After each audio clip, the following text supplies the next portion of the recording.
Welcome to Underdog Rising with your host, Wade Posehn, where we ignite your journey from humble beginnings to greatness through inspiring tales of top executives and entrepreneurs.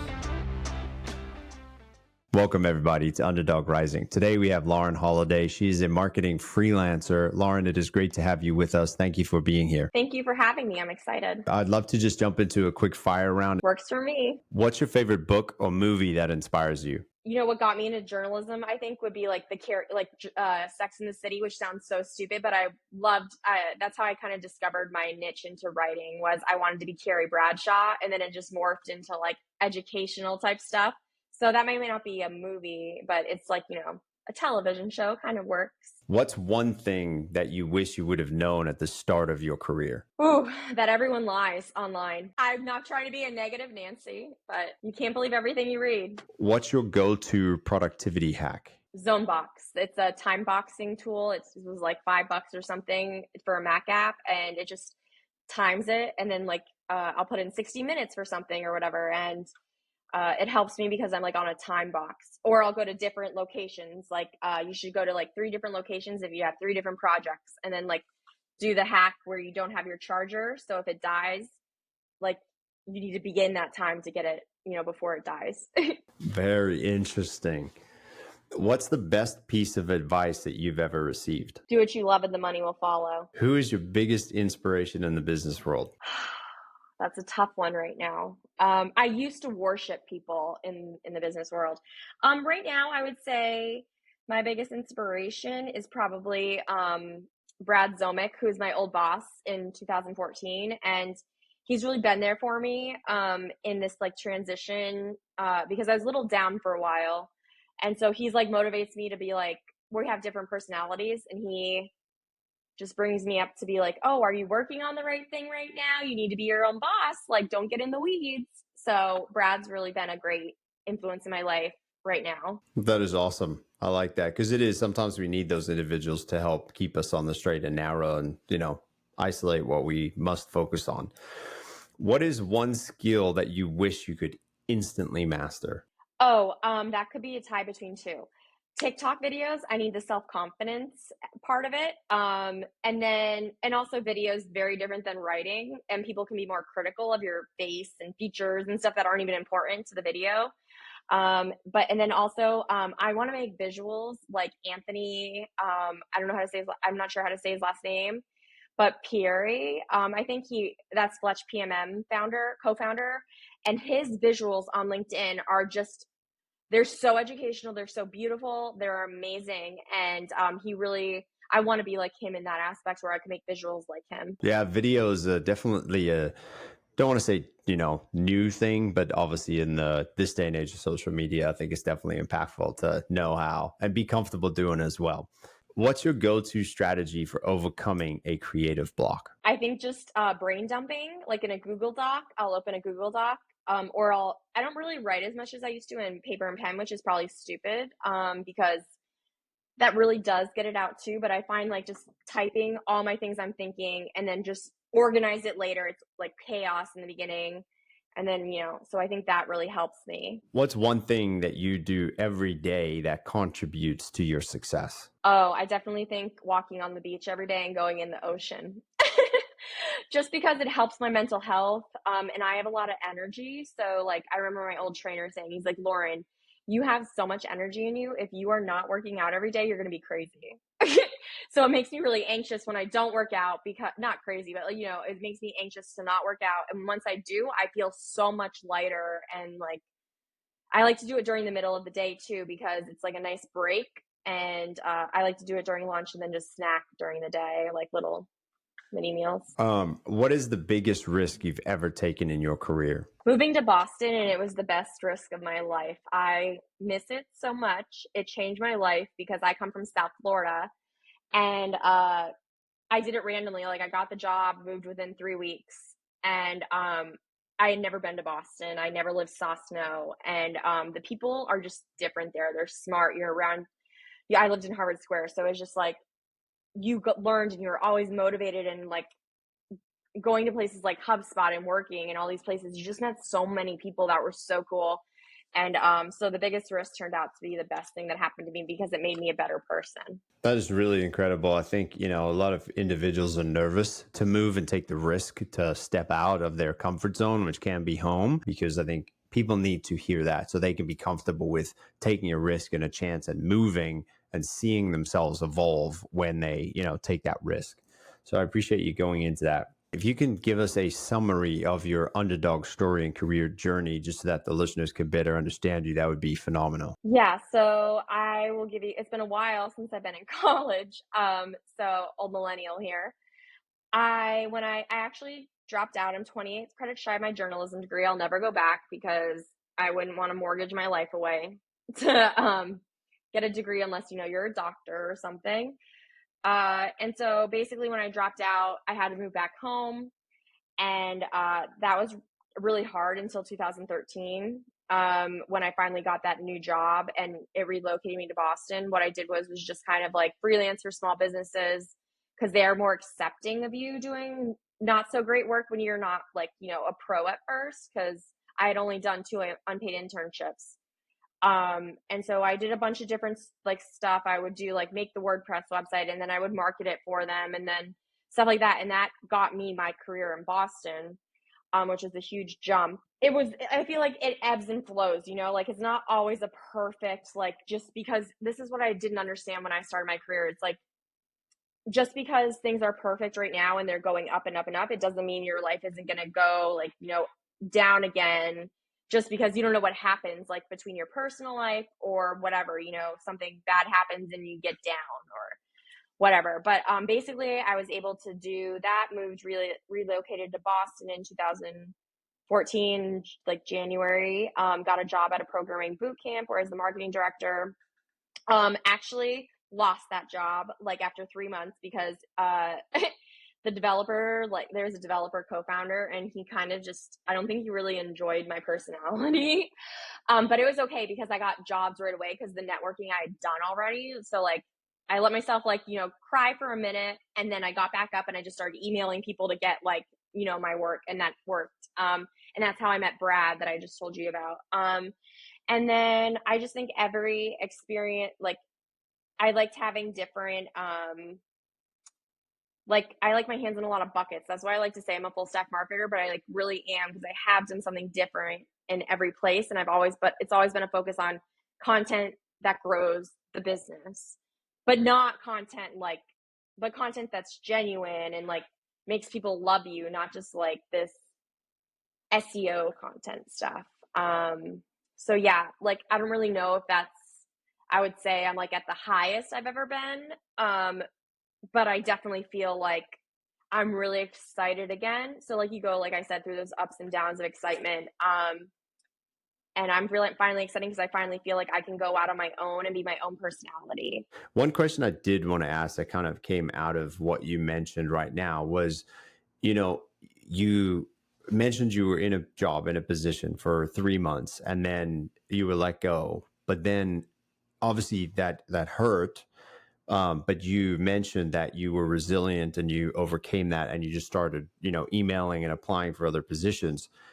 How did you get through that? Like, because obviously, somebody who first gets let go or might go through a situation at any point in their time when they get let go, it's a little bit of, well, quite a bit of an impact in one's life. But is there anything that you kind of focused on or worked through that maybe others could benefit from hearing?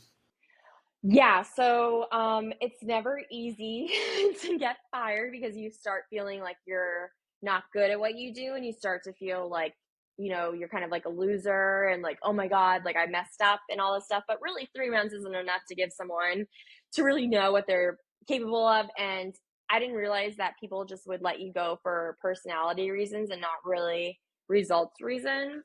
And I always thought like it's about meritocracy, which is naive to believe after all my experiences in the work world. I think what really helped me was I cried as soon as I left that meeting, and I went home and just cried for an hour, but I'm like, I timed it, let myself do it. And then I like started getting on my computer right away with all the people I had met in Boston because I did not want to leave Boston. I loved Boston.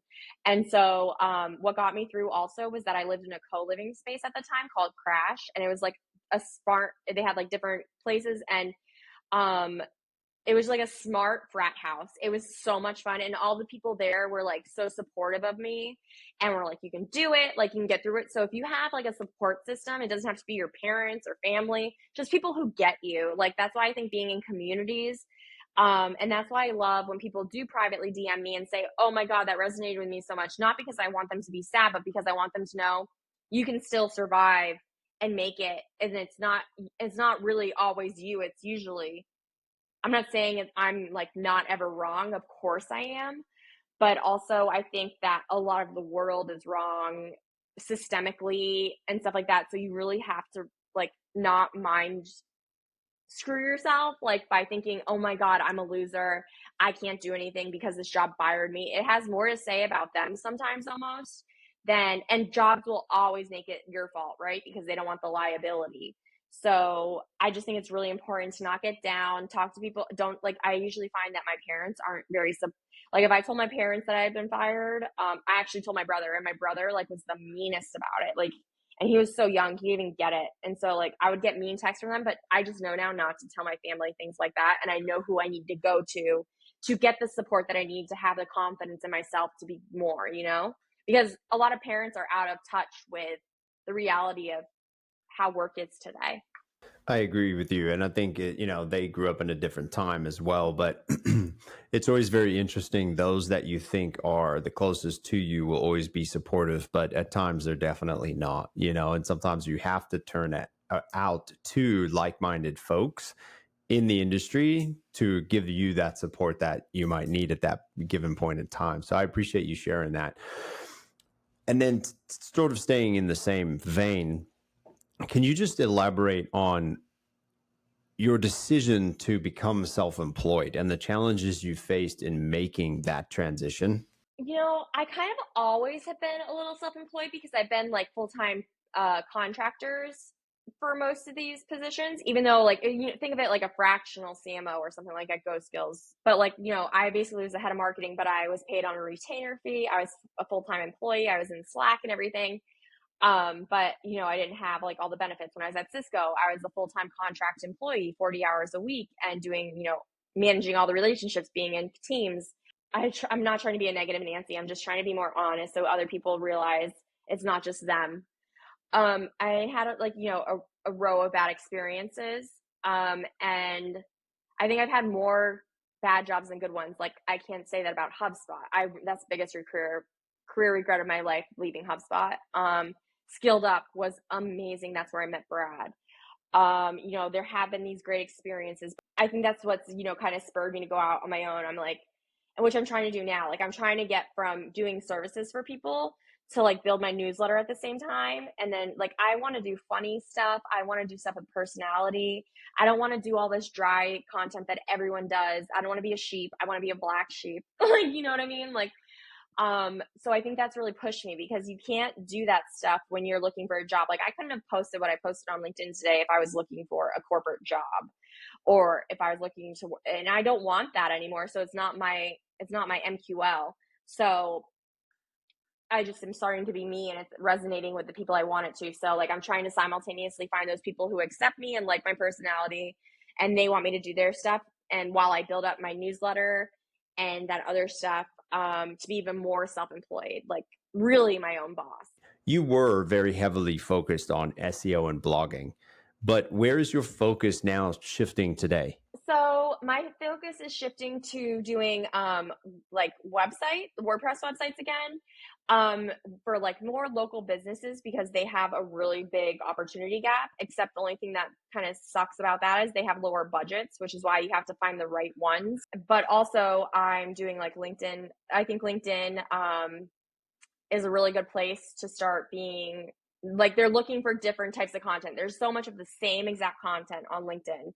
So I think like doing content with a personality and people who like my personality and then I can put it into theirs with their content and spin and all that and their feedback is really like the place where we're going. So I'm really going back to like my roots of social media and WordPress and like also like, like long form things like comparison pages I want to start doing. Like I'm calling my new thing internet fixer upper. So I just want to go and recreate. I think there's so much crap on the internet that I want to redo it all like HGTV. I just want to make it beautiful again. So yeah, that's kind of where I'm headed. No, that's really cool. I think there's some fun and exciting stuff coming from your end really soon that I think people should pay attention to. So definitely watch out, folks. You know, maybe we can turn it into some sort of an online series or episode. That'd be really, really cool. So for those that are listening today, what advice could you give to college students and young professionals like who are just starting out in their careers? I know people don't like this, but faking it till you make it's really important. And by that I mean, you know, kind of like doing your own first, making, if you don't have experience, and a lot of people obviously aren't going to hire you without experience, because every job today that's entry level is like 5 years experience and working for Bill Gates and doing this and that, and it's like that's not an entry level job, FYI.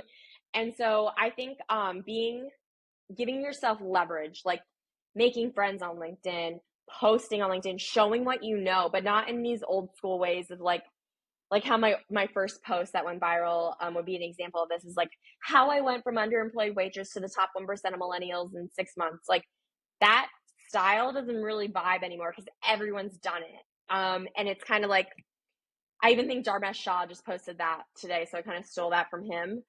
But I think that's really important. I think they need to be skeptical.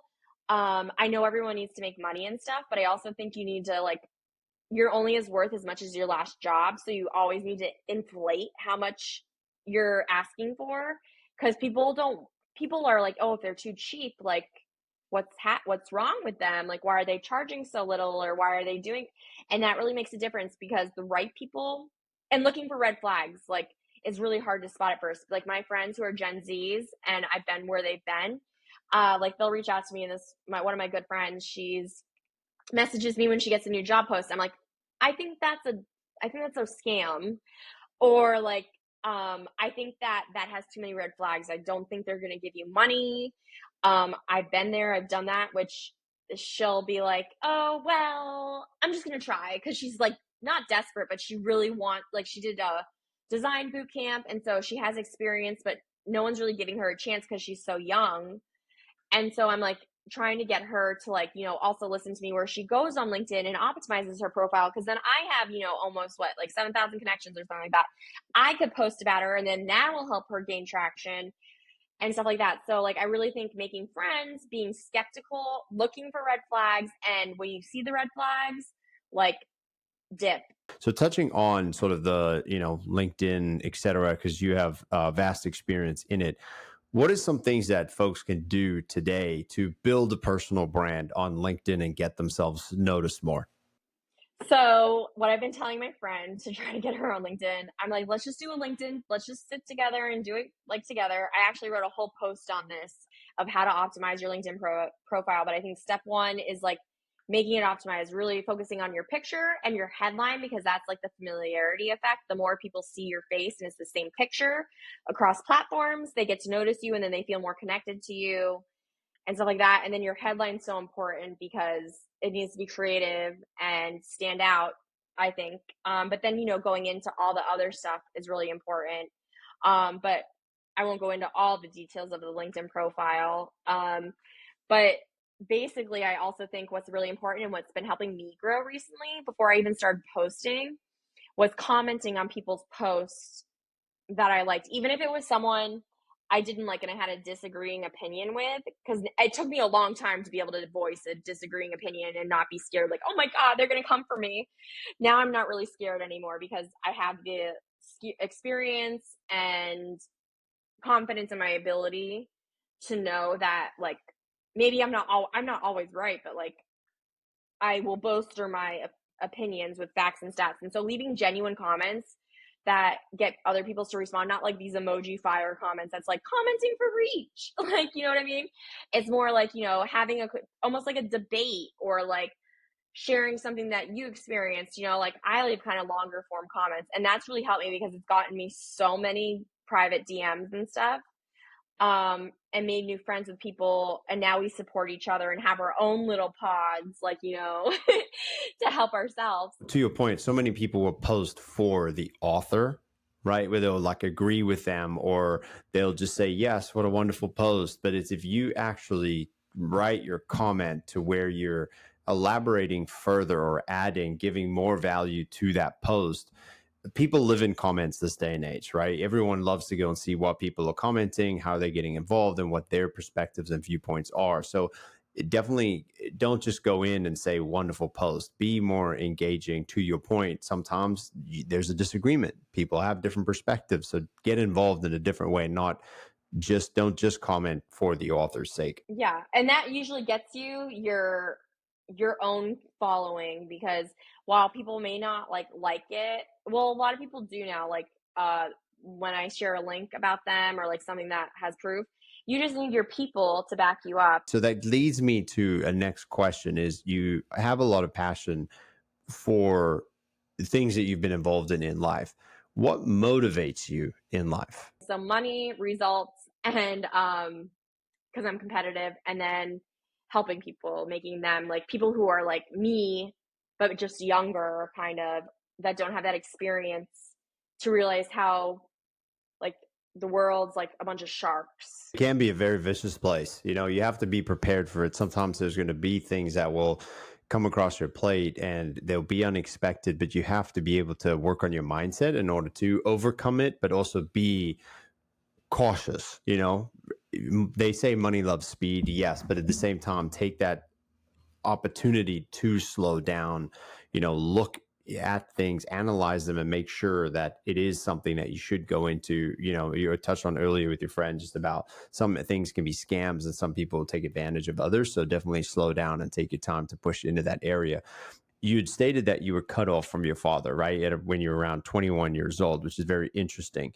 Like, was that difficult? And do you think that impacted the trajectory of your life and who you are today? I will say this will be a short answer. Yes, definitely. I think it at the time it really motivated me to escape my life. And that, because that happened, and then I had to move back home. When I finally discovered journalism, which was my life, and it took me a while to discover it because they make you take all those required classes. But so I wasn't happy with him at the time. I know I wrote in the article, I think that it was the best thing that ever happened to me, but I wouldn't say that looking back all these years later. Would there be anything that you would like to share with the audience just on if somebody is going through something like that, how can they sort of overcome it and go through that underdog situation to kind of just rise above it? In 2013, I just was so motivated, and I hadn't been jaded by companies yet, really. So I think I just pushed through it. And I was grateful back then, like I said. Um, but I do think like people who are going through it now, like I think they need to find I've found strangers have been better to me in my life than my family. So I think having like people who, like, I remember begging Dan Schwabel back in the day when I had freelanceship to be my advisor, and he was like a really big deal. He still is, and he just taught me a lot that I was naive, like stuff I'm trying to teach my Gen Z friends now. And so finding people like Dan, and just like, he didn't say yes to me at first. He kind of just like wrote me off a little bit, but I kept emailing him and I kept asking him questions, like, and then he finally gave in. And then so finding people like Dan's, because when you're younger, people love to help younger people who are motivated and passionate. And it gets harder as you get older because you're not as like, young anymore, and people like really don't want to help. They don't not want to help older people, but there's just more exciting when someone's starting out and they have all this energy and passion. So I would really email the hell out of people that you respect and like can write a genuine, and I'm not saying template emails or anything like that. I'm saying genuine personal emails that you research these people, you like these people, you follow these people, and then like engage with them on LinkedIn. So before you email them, they already know you. Not know you, they're familiar with you. So like, yeah, I think that's really important. And so I had always engaged with his content, and I've always followed his content. I used to write for his blog before I did that. So he was familiar with my face, even though we hadn't talked officially. And so like, I think that's really important. And I think also making friends with people who are your peers, so that you can like have that wine and cheese club, like complain about things to each other. Let yourselves know that like you're going through the relatable experiences, and that can make you feel a lot better to know you're not alone. Even if you're not, it's not that you want other people to feel bad, but it's like, it just makes you, it just helps everyone in the long run who are going through the struggle. So like finding those communities, I think Crash changed my life. The co-living thing was amazing. Um, those people build you up so much, and you just watch them work, and like your environment's so important. So making sure like, you know, your space is clean and that you're like around motivated people. That's why I love going to coffee shops. You're seeing everyone else working really hard. And so yeah, I would think surrounding yourself with people who are maybe not necessarily your family, because they're more likely to kind of maybe be, depending on the family, but what from what I've heard from people and stuff, really finding those strangers who get you and have the like-minded interests and passions as you do, and who you could really learn from. And never be afraid to email someone, and make sure you have the tracking installed so you know when they did opened your email. That's important. That's very key this day and age. They need to know who's opening their emails. Otherwise, it's just kind of a waste of time to some degree, you know.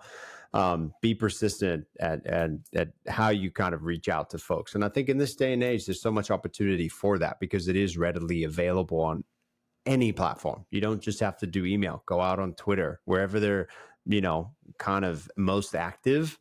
Go and learn about them, because 9 times out of 10, when somebody's posting, you can take something away from that gives a little bit of insight into them, right? And then opportunities will come when you see an opportunity to reach out and relate to them, whether it be sports or food or an event you like to attend. Then build that connection, bring value, and then over time, they might ask how they can help you, right? You don't just go in for the ask on the second or third time. I was just thinking that, great minds. I was thinking, you know, like warm them up with like why you like, because people need to believe in you, and so, and like you. So I think that's really important. What's very interesting, and I think would be very impactful for those listening today to hear, is in an article that you wrote in 2016, right? You referenced that you're actually anti-work-life balance, which is very interesting. One, could you elaborate on that a little bit more, and then expand on what you mentioned in the article about the 4 burners theory? Yeah, I'll start with the 4 burners. So I stole that from James Clear. The 4 burners theory is basically there's 4 burners on a stove, and each part of the stove, each each one represents a different area of your life. So family, friends, health, and work. So you can only have like 1 burner going at a time, or 2 if you want to be like really successful. So like for when I was in that work era of my life, I basically bragged about that all the time. I thought hustling was the best, and I was working 80-hour weeks, and I couldn't brag about it enough. But I got to the point where my hands would freeze up like carpal tunnel felt like, because I was on the computer so much, and it started freaking me out. And then I really I would never post that article today, to be honest with you, because my burners have definitely, I wish my burners had been different back then, and are different now, because so while I used to be the hustle queen, in that experience I lost, you know, probably, not to be emo but just be honest again, you know, you give up the other things that were important to you. And so I just think though, you can find a balance. You don't have to work that much. You don't want to give up something that's really important to you, because because your work, I learned the hard way, is not going to be there for you when, you know, they'll be gone and really quickly if they want you to be. But like someone you love or someone you care about will be there for you when work dumps you. And like, I think that's really important. So when you find someone, like, I think you should like treasure them, and I think that should be the most important burner, or it should be the even burners, you know? Now that you've gone through all of that, what do you think is the best way to set up that burner strategy, if you will, this day and age, if people are kind of going through and just starting out in their careers? I think, yes, working is really important, but I think you should have hours, maybe not hours, like, because I like to be free and do stuff. Like I said, I like to go to the beach during the middle of the day, and then also but do my work at different times. So I think you should work more on like focusing on deliverables and the results you're getting, and not just being there 40 hours a week and timing. Because I used to time myself. I still do with the timing app, but that's more so to see if I've been working too long on the computer that day. I'm not saying make work smaller. I'm just saying maybe make those two more equal. How you spoke about earlier about the beach, being active, exercising, and doing it in the middle of the day versus at the end or the beginning. It's that balance as well helps a lot too. Sitting is the new smoking, as everybody says. So it's good to be active. You need sort of that balance versus burning all four burners because it's not possible. But it's sort of a swing question I like to ask every guest is, at any given moment in time, how many tabs do you have open on your computer? That's why I have one tab. Have you heard of it? No, I actually have not. It's the best Chrome extension I've ever gotten. It basically, so I usually used to have, well, I can't have a lot of open tabs because I like to open, I'm just, I'm bad at it. So one tab basically just sends it all to one, it's one page, and then you can like star them and then like organize them later so you can always come back to them. And then you can label them and stuff. And so I really like Chrome. That is my biggest saver because I hate, it's overwhelming to have those many tabs open. But one tab is just like the best and it's free. That's great. I think that's so knowledgeable. I'm gonna definitely download that and give it a test. So I appreciate you sharing that. And then, are there any apps or software that you are currently using that optimize or make your life easier? I don't know if this will be optimization or not, but I love my Apple Watch and my scale because it connects to that. So like I know if I walk 10,000 steps today, I'm good because like I did 5 miles and then that makes me happy. So I think that's really important, even though it's not like really work related, it's your mental health. So which affects your work. And then what else? I think I have a lot of Chrome extensions that I like. Refined. Oh my God, Refined. I'm kind of obsessed with right now. I think I'm going to upgrade to the premium because then you can like, it's like just a save it later app, but more, you can highlight. It's very well done. They also like do like a newsletter and stuff in it.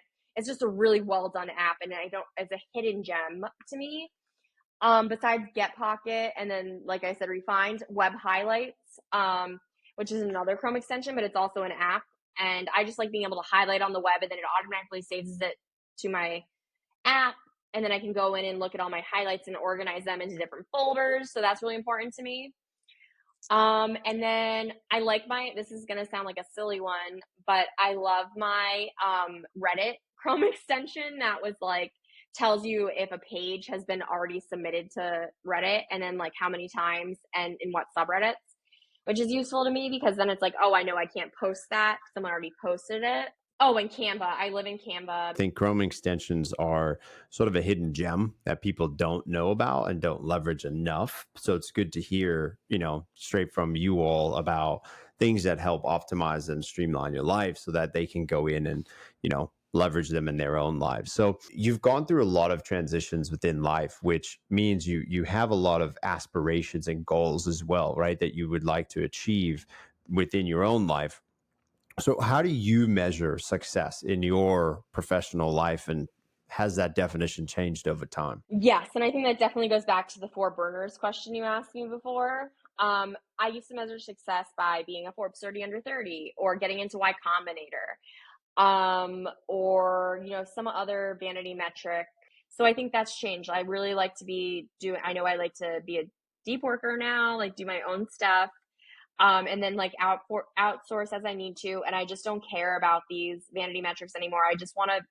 My goal now is to be more like a Taylor Swift, where she's the first artist to make over $1 billion on just her song artistry and her concerts alone, which is amazing because most celebrities make it from doing makeup lines and all this stuff. She's not had to do any of that, and like that's really, writing's my thing to me. Like that's my favorite thing to do.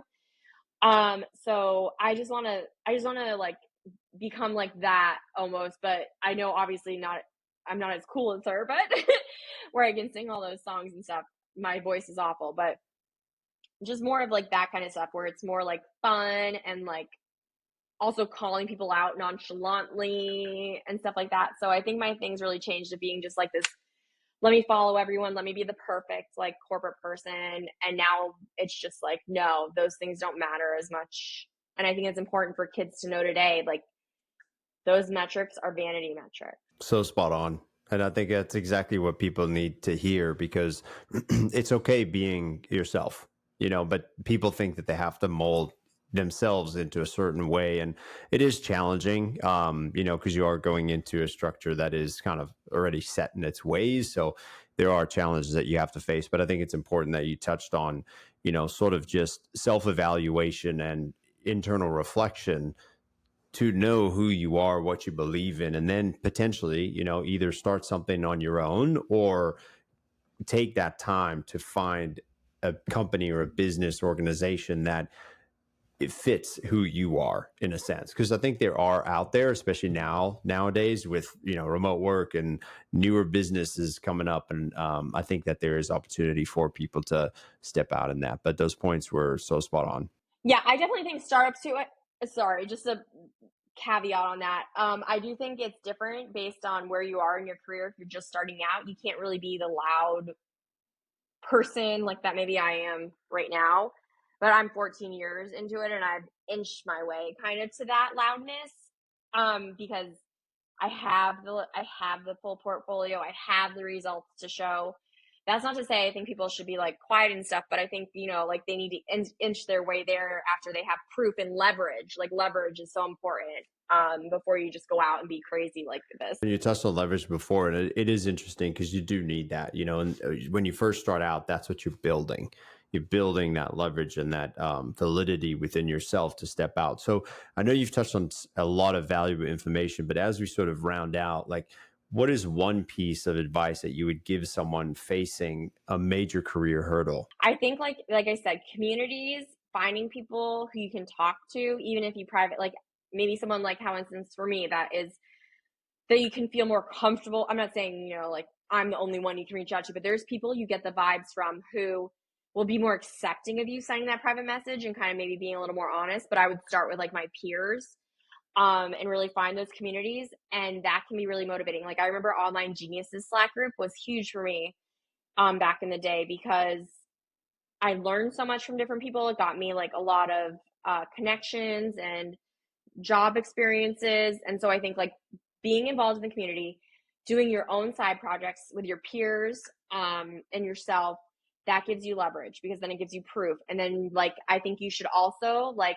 always kind of inflate how much you are making because you're only, like I said, worth as much as your last job. So I think that's important, is like valuing yourself. And I know it can be scary, like when you don't have experience and you're just desperate for a job, but the more desperate you are for a job, the more likely you are to get burned by that job and get like a bad experience. So I really think also freelancing and just doing stuff on the side, like looking for those little side projects and stuff, is a really great way to also test your different skills and see if you even like what you're doing.